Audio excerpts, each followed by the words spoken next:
Welcome back to the Hot Lead Farm, folks. Now, today I'm going to be patterning and then shooting clays with this pump action 20 gauge Savage. Now, we want to get a good test of this 20 gauge and its abilities, so we're using two different types of shells. This is low brass. See how the metal right there is real short, and then compared to high brass, how the metal is real tall. We're going to load the high brass there. We're going to be shooting the low brass first. And the goal of this is to find out if there's a difference. And we're at about 20 yards, give or take, from the target. This is the low brass. Then will be the high brass. I need to see where this gun's shooting, if I'm going to use it for birds or for squirrels. Now, I'm going to put my hearing protection in, and we're going to pattern this shotgun.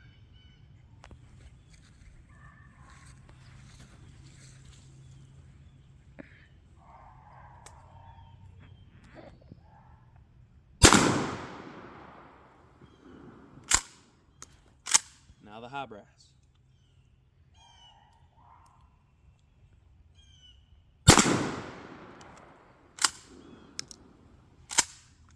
Let's go take a look.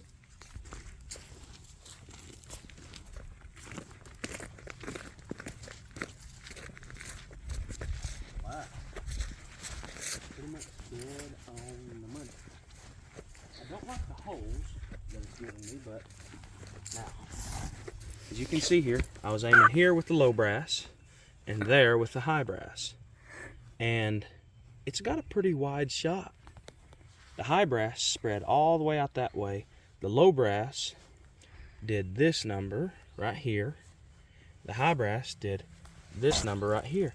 But the high brass, for whatever reason, was leaving a little bit of a gap. I mean, there's still BBs in that area, but it's leaving a little bit of gap off here onto the left side. The right side had a few more pellets with the high brass.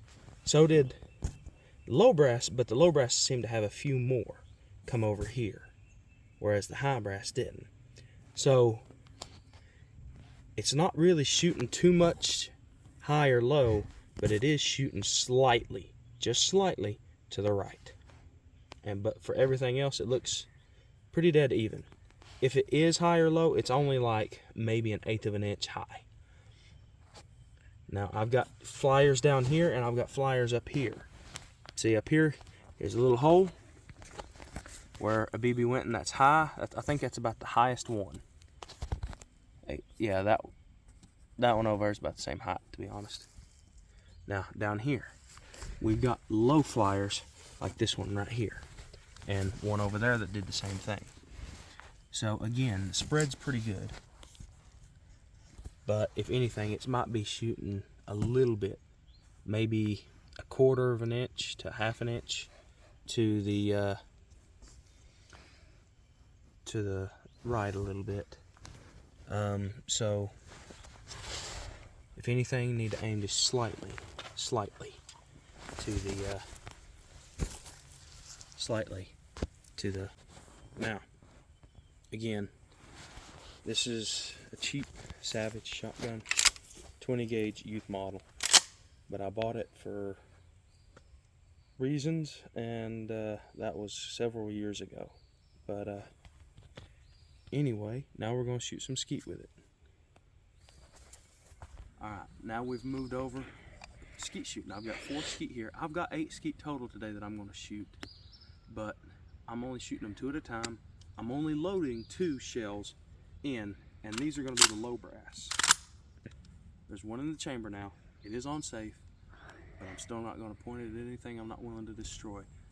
That should be rule number 1. Well, another rule is always check to see if your gun's loaded. Is the camera zoomed out? Now, I'm going to be throwing 2 of these at a time. I don't know if the camera's going to pick them up or not. I am going to step down the hill 2 steps. I'm going to set 2 of these down. And the goal with this, let me put some ear protection in. The goal with this is to shoot the first one, pump in the second shell, and get the other one while it's still in the air. Now, again, ear protection is key when you're shooting any gun, really. But, all right. Now, I am going to be throwing 2 at a time. If I can get it the way I want it. Yep, like that. About like that right there. Now, whew, this is not easy to do. Okay.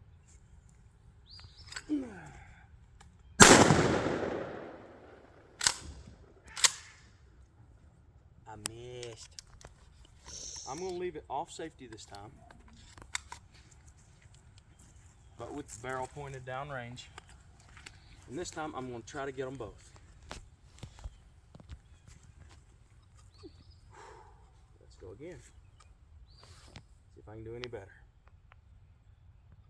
I don't know that I can, but I'm going to try.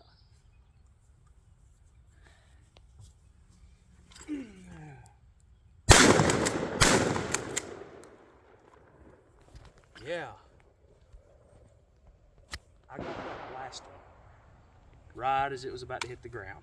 Now, to show that we're clear, alright, now I'm going to go grab some more shells and we're going to do this 4 more times. I'm not as used to safeties being here when it comes to shotguns.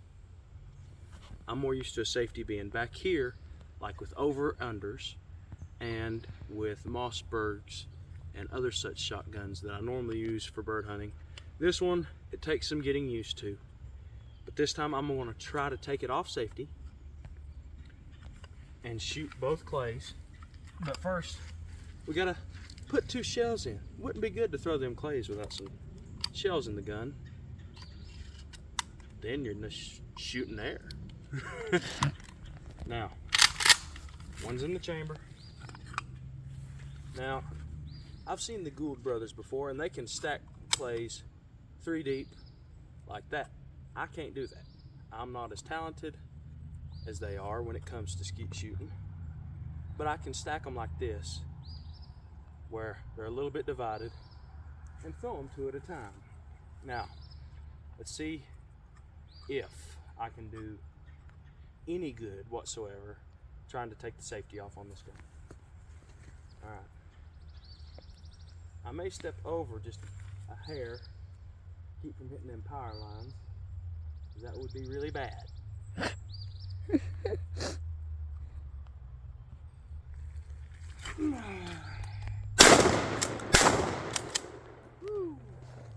I got the first one, I missed the second one. At least my percentage is decent. Now, safety's back on. One's in the chamber. This is something anybody can do at home. Get yourself adjusted to any shotgun that you're going to be using for any type of bird hunting, whether it be waterfowl, whether it be grouse, whether it be quail, or whether it be dove.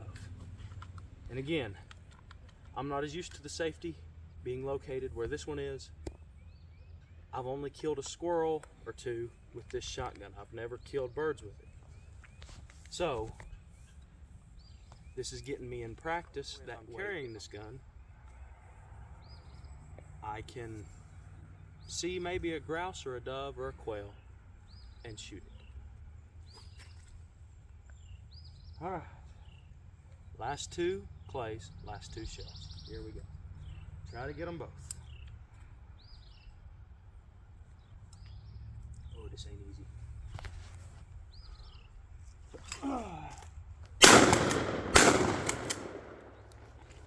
I grazed the second one that time. I didn't bust it, but I grazed it. Not the best performance, but I will say not the worst.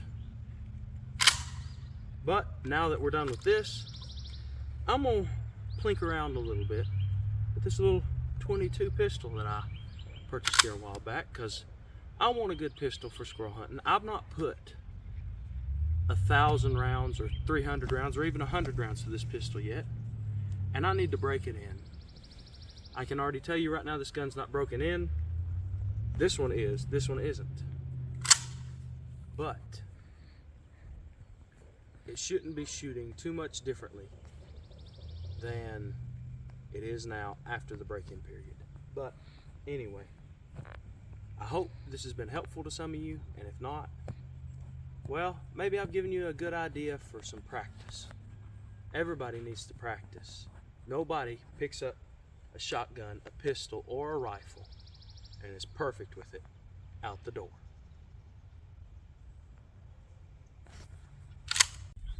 Now we move on to the Smith & Wesson Victory, and maybe you can tell we've got a couple extra targets. We've got a 2 liter filled with water. We've still got the cardboard, and we've got our metal plate. Now, gun's loaded, on safe, but still pointing it downrange and at the ground. I'm gonna put my hearing protection in. I'm gonna take 10 shots, load up 10 more, and I'm gonna keep firing until I know exactly where I'm hitting.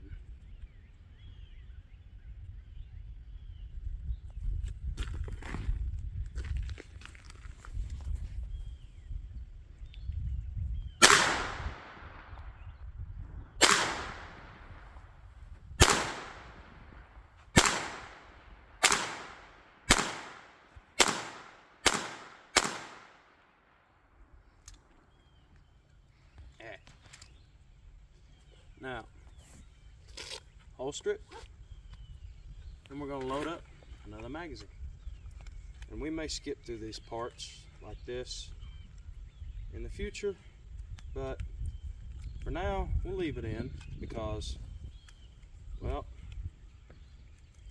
while this gun comes with 2 magazines, I've got the other one loaded up with hollow points, and I'm trying to break in this gun. I really am. Right now, the shots are a slight bit, maybe high and left, which means I'm going to have to adjust the sights accordingly when I get my sight elevation screw.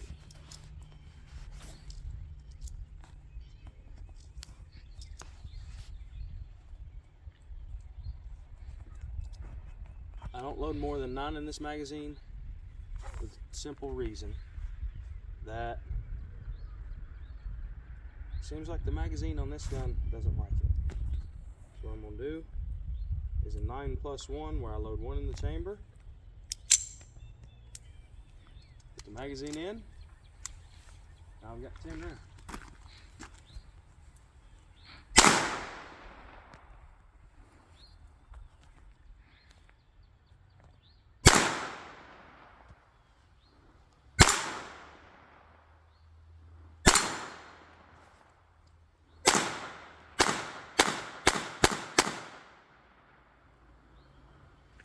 Let's go look at that 2 liter.